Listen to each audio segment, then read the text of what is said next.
continuación veremos un vídeo acerca de un tema que os va a resultar bastante entretenido a la vez que útil para vuestra vida práctica. Saber de contabilidad resulta indispensable a la hora de ordenar ideas y aportar una visión del valor de las cosas, algo que es esencial dentro del proceso de toma de decisiones que conlleva el uso y disfrute de propiedades, así como una eficiente gestión del capital. En este vídeo, ¿en qué nos vamos a centrar? Pues bien, vamos a ver los conceptos básicos y el procedimiento para elaborar un balance de situación. Iremos parte por parte para ir aclarando los aspectos técnicos que resultan esenciales para dominar esta técnica tan importante. Una pregunta importante es, ¿qué es el balance? Un balance es una herramienta que nos da una imagen fiel del patrimonio de la empresa, entendiendo por este los derechos y obligaciones que corresponden a la misma. La finalidad última de un balance no es otra más que la de ofrecer una imagen fiel del patrimonio, entendiendo por un reflejo del valor real tanto de lo que se corresponde a los derechos de la empresa como a sus obligaciones, ya sea con respecto a sus empleados o proveedores. Este principio de imagen fiel del patrimonio resulta esencial, pues de su respeto se consigue que el balance permita alcanzar los siguientes objetivos expuestos tal y como sigue. En primer lugar, ganar confianza del inversor. Es importante que de cara a conseguir inversores para la empresa, las cuentas se muestren con transparencia, como reflejo de una gestión eficaz y competente.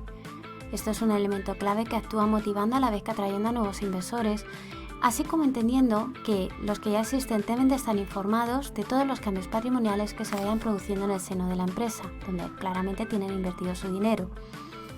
En segundo lugar, en relación a la toma de decisiones, el conocimiento de las cuentas es indispensable antes de tomar decisiones, especialmente si éstas conllevan un riesgo.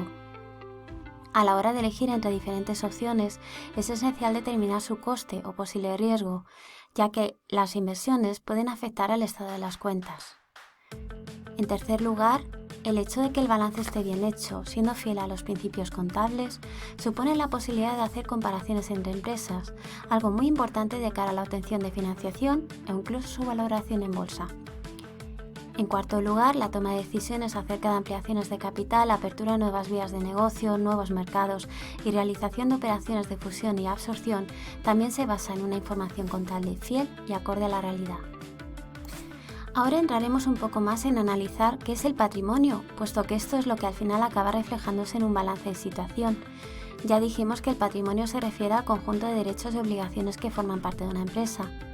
Adentrándonos en estos conceptos, tenemos que desarrollar el concepto de activo, que engloba tanto los bienes como los derechos, por ejemplo, el derecho de cobro a los clientes.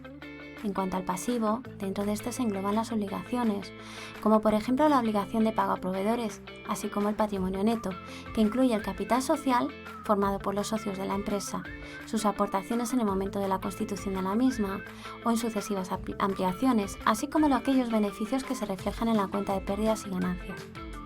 A partir de esto que acabamos de ver hay una ecuación fundamental: activo igual a pasivo más patrimonio neto.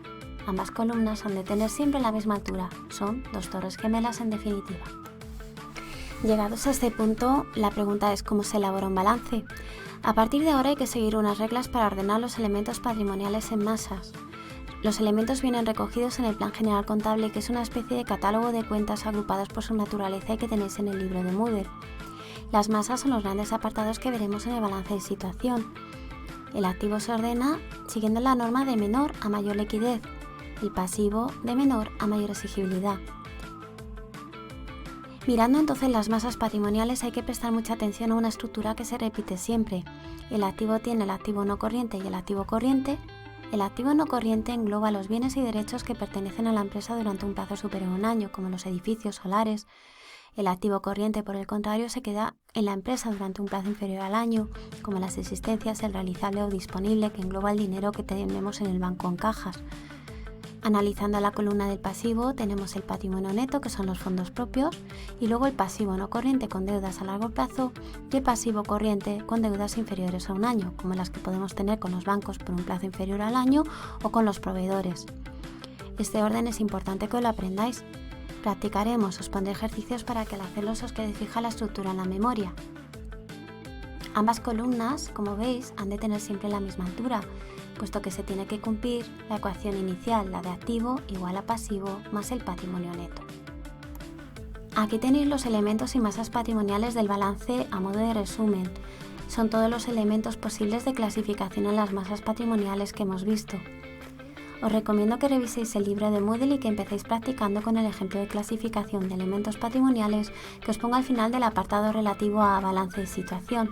De esta manera cogeréis seguridad y destreza antes de dar el paso de colocar dichos elementos en la estructura fija del balance. Para cualquier duda o propuesta de vídeo que tengáis, solo indicaros que me enviéis un correo o lo comentéis en una videoconferencia. Os mando un abrazo.